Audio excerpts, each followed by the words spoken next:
Бешик бул биздин göçmen элибиздин эзелтен бери келе аткан, атадан балага муундан муунга уланып келе аткан, үй тиричилигинде бала өстүрүүдө колдонуучу өтө ыйык тагы буюмдарыбыздын бири. Бешикти жоокерчилик заманда дагы ушул атка өңөрүп, көчмөн турмушта дагы атка өңөрүп, баланы алып жүрүүгө эң бир ыңгайлуу болуп, түп-түс боюнча бөлөп, алдыдагы кургак жүрүп, жакшынакай болуп, бойлору узун, келбеттүү болуп чоңоюш үчүн ушул ата бабабыз бешикти колдонгон. Бешикке баланы салардан мурун ата энеңдин жөрөлгөсү бешик баласы бек болсун, умай энебиздин бешиги деп ырымдап биринчи аласташкан. Ысырыкты алып келгиле.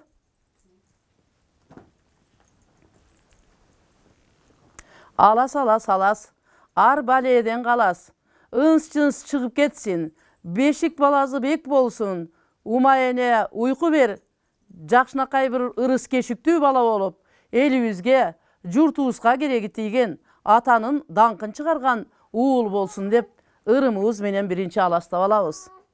Андан кийин чүкөлөр гана кыздар, чүкөлөр.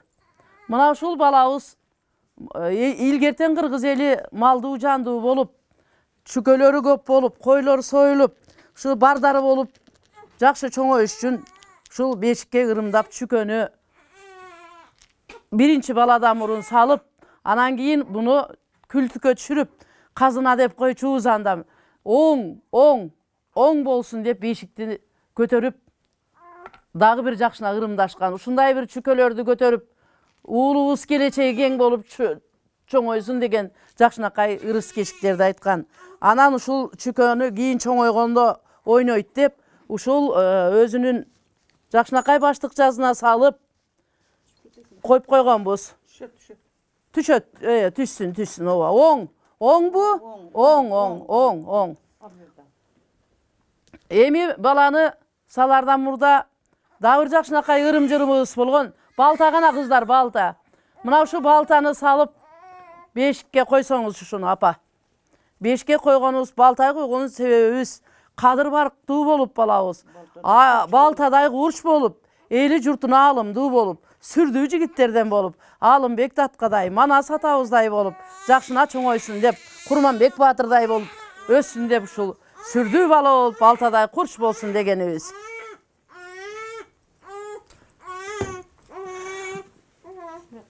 Оң. Эми мындан башка дагы бир топ эзелтен келе аткан салттарыбыз бар эле. Ак мончок, кара мончокту тизмектеп мынагу баланын баш жагына илип койчубуз. Баланын дүйнө таануу, көз карашы өссүн деп, ак менен караны билип чоңойсун.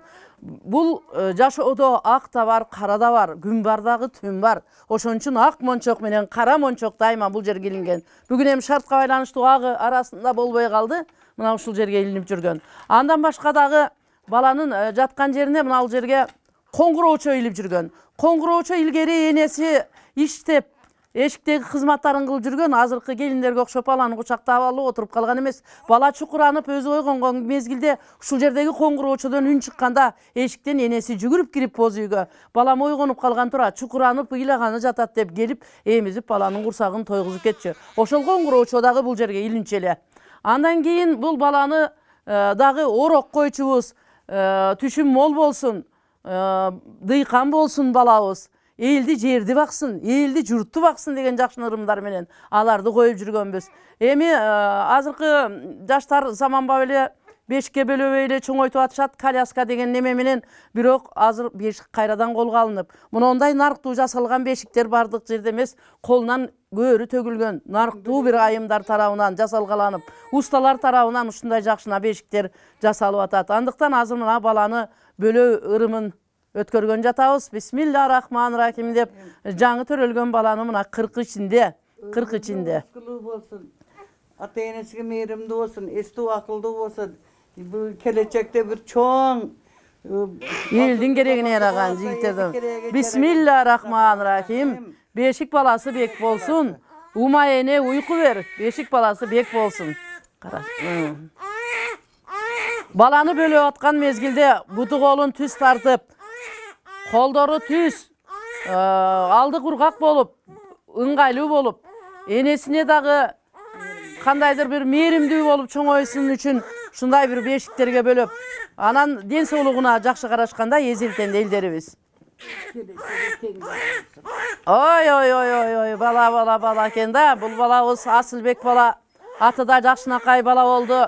Асылбек балабыз ушул илгерки ата бабаларыбыздын жолун жолдогон, эли жерин коргогон Жакшынакай, элдин намысына жаралган балдардан болсун дейбиз. Албетте сөзсө эле чоң кызматта болсун дебейбиз. Элдин керегине яраган, акыл эстүү, ата энесин баккан, ыймандуу балдардан болсун деп мына ушундай бешикти бөлөп келгенбиз. Бешиктин илгертен өзүнүн азыркыдай аптечкасы болгон. Ал териден жасалган кичинекей баштыкча болгон дагы кичинекей. Анын ичине койдун куйругун салып коюп, баланын ичи ооруп калат. Ысык суук жел куш өтүп калат. Ошондо баланы майлап, Жакшынакай кылып эле карап алчубуз. Мына ошондой салттарыбыз дагы болуп келген. Мынакей азыркы бешик ушул болуп. Бисмиллахиррахманиррахим деп мынакей апабыз, Батырене апабыз Жакшынакай кылып бешикке баланы салды. Эми бешиктин үстүн жаап, балабыз уйкучу болсун, оор басырыктуу болсун деп айылдагы аты чыккан аталарыбыздын, аты чыккан оор басырыктуу кызматта иштеген жакшы бабаларыбыздын, энелерибиздин кийимин алып келгенбиз. Ай, жанагы бригадир кайнаганын тиги үстүндөгү кийими менен калпагын алып келип таштагыла. Ошондой болсун, атын айтчу эмес, илгери кайнагалардын. Таштагыла. Таятасынын кийими экен. Равшан Таятасы мырзанын кийими экен. Ошол Равшан Таятасындай элдин керегине ярап жүрсүн. Чоң атасынын кийиминде, чоң атасын алып келгиле, тигинде бир чоң атасынын кийимдеринен алып келгиле. Ошондой эле тиги уйкучу адамдар бар го, айлыбыздагы келиндер бар го, уйкучу тиги Салыйканын желегин алып келчи беракай, алып келе бергиле. Аны дагы үстүнө жаап койлу, балабыз уйкучу болуп, бешикте оор басырыктуу, апасын кыйнабаган, тиги чоң атасынын кийими. Чоң атасындай болуп, эл бийлеген Жакшынакай, ушундай бир Жакшынакай балдар кыздарды өстүргөн нарктуу болуп чоңойсун, алып келгиле. Салыйканын кийимин алып келбейсиңерби, тиги желек, саймалуу желегин. Алып келе бер, алып келе кой. Мынакей, бу Салыйка деген айлыбызда келин бар. Такыр эле уктап ойгонбойт дейт кайненеси. Ошондой уйкучу болсун, мынакей. Анча-мынча илгери ушул ырымдаганда күлүп, бардык эле ушундай бир күлкүчүлөрдүн, жакшы адамдардын, уйкучулардын, тикмечилердин кыздар үчүн, бычмачылардын да кийимдерин таштап жүргөн. Эми бир Жакшынакай батаңызды берип койсоңуз, ушу бешиктеги балабыздын өмүрү узун болсун деп бир жакшы бата берип коюңуз, апа. Сиз дагы баатыр энесиз. Амин. Эстүү акылдуу болсун, ата энесине мээримдүү болсун. Чоңойгондо чоң эстүү акылдуу, чоң азыркы эски чоң аталарын тартсын, өзүнө атасына тартсын, чоң атасына тартсын, кош-кош чоң аталары баары эстүү акылдуу болуп, эл башкарып, журт башкарып жүргөндөрдөн болсун, чоң аталарын тартсын. Балдарың көп болсун, бир жерге топ болсун, эстүү акылдуу болсун, мээримдүү болсун. Elge keregi jaragан жигит болуп чоңойсун. Амин. Аллаху акбар, айтканыңыз келсин. Ай, чачыласы бар беле? Мына чачыласы. Чачыланы чача кой, ме? Кыздар чачкыла чачыладан, канттан, таттуу, турмушта дагы бардык жерде бир жакшына алгыла кыздар. Кантта таттуу болуп жүрсүн, элге алымдуу болсун. Алгыла чачыладан. Бисмиллахиррахманиррахим. Балдарга, неберелерге, инилериңерге алгыла кыздар. Мына ошентип балабызды дагы Жакшынакай кылып бөлөп алдык. Бул ушундай баштыкчалардан таркаталы эми, бар бекен ондай баштыкчалардан? Таркаталы апа. Бул сиз үчүн. Буюм теримиңизди бекитип, Жакшынакай кылып, сөйкө шакектериңизди салып, ошо бокчоңузга коюп коюңуз, апа. Кыздарга дагы берели. Ушул кыздар дагы атайын бүгүн бешик тойго келип калышкан экен. Бардыгына мынакей. Ушул тайнесинин жасап келген, тайнеси колдуу, иштиктүү келин. Мына ушул тайнесиндей нарктуу болуп жүрсүн. Бергиле бардыгына. Келе кой, келгиле. Кел, Жакшынакайрагын өзүм алайын. Ушинтип, мынакей балабызды дагы бешикке берип ал. Эми балаңа алып, жүгүнүп, Жакшынакай болуп, тазим кылып, ийилип, улууларга, кичүүлөргө бир бешигиңди колуңа кармап, балаң бактылуу болуп, үй бүлөң менен артынан акар чакар уул кыздар келсин. Кана, Құдай жалғасын айланайын, көшөгөнгө көрсін.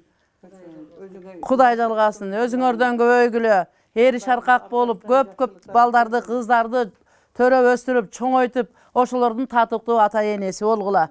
Силер дагы кыздарым, көрдүңөр, бешикке бөлөгөн салт ушундай. Илгертен келе аткан салтты унутпастан, нарыкты унутпастан, дайыма салттуу болгула айланайын, берекелерим.